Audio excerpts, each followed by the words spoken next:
So in this video, now that the craze of free agency is gone, those first few days are gone, I thought I'd really focus and make a new video about who I thought won. And when I was looking, I was like, well, I see two real winners. And of course, one of them is Bill. And the other one, though, was Rivera. And they both, this free agency, spent a whole lot, which usually you get knocked for. But I think this year was the year. And this video, I'm going to attempt to explain why this was the year to buy. So this year, the Patriots traded back for Trent Brown. They signed Jonnu Smith, Devon Godchaux, Jalen Mills, Matt Judon, Nelson Aguilar, Kendrick Bourne, Henry Anderson, and Hunter Henry. Over the next 4 years, in just the first day, Bill spent $247 million over the next 4 years. Oh yeah, and then on day 2, he got recently released Kyle Van Noy back, and the Patriots still get a pick from the Dolphins this year because the Dolphins signed him last year.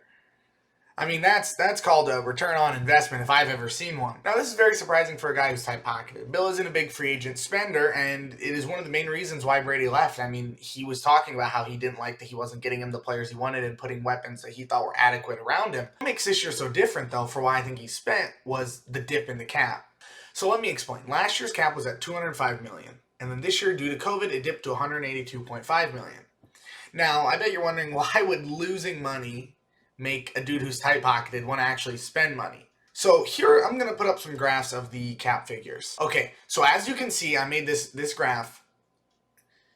The top hasn't changed much, Dolphins are at $88 million in 2020, and the Jaguars this year at 73 is the highest. So sure, there's a dip, about that. Honestly, it's almost like that $17 million that they lost due to the cap being killed by COVID.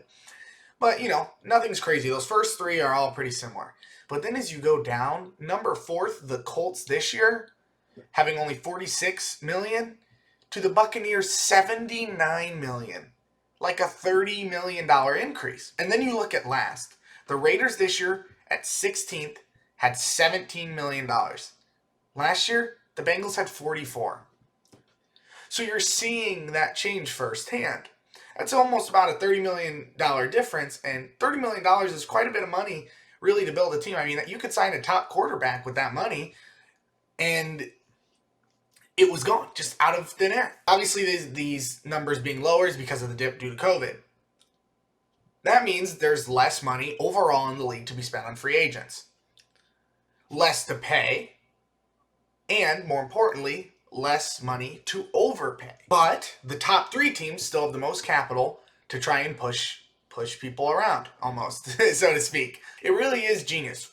In a year where teams are short for money because of the cap drop, those who have money have free pickings. We looked at the Patriots doing all these moves before, and now we know why they let Joe Thuney walk. Because they were like, I think I would much rather be able to get a few players at a premium than one guard, which I think is debatable because Joe Thuney was a top guard in the league, but still. That's why they let him walk, was so they could have some money to buy people that other teams couldn't afford. Bill was pinching pennies, and he got up to $68 million. And Washington did a lot better in the second half, obviously. So my graphs that I showed, I'll put them up again. These were from the day before free agency started. So, because I wanted a baseline, and obviously with free agency starting, then it gets a little crazy. So, all of those numbers I showed were pre-free agency to just kind of show an initial look around the league. So, if it isn't apparent now, if there was a year to take a chance and splurge, it was this year. Because there was less money in the league. With less money, that means there's less people going to be in the market. So that's the year to go after people when their markets are smaller. There won't be so much competition. You won't have to overpay so much. It was the smart thing to do. And Bill really did that. And so did Rivera. I know I didn't talk about Ron as much in this video. That's just because it wasn't nearly as crazy as Belichick's. He honestly also made this free agency really fun. And I think Washington and the Pats really are two teams that I'm not sure if the Pats will take their division due to the Bills. I mean, they did really good. I mean, signing Emmanuel Sanders was fantastic. But Washington, really, their division's open. The Giants made some moves signing Kenny Golladay, but I think both of these teams are going to get rewarded for signing all these free agents because they did it right. I'm not big on free agency spending, but I really think this was the year you could do free agency spending right. And Ron Rivera and Bill Belichick figured that out. Yeah, so thanks for watching. I hope you enjoyed. Please leave a like, comment, and subscribe and tell me what you think about the 2 teams' free agencies, and I'll see you guys next time.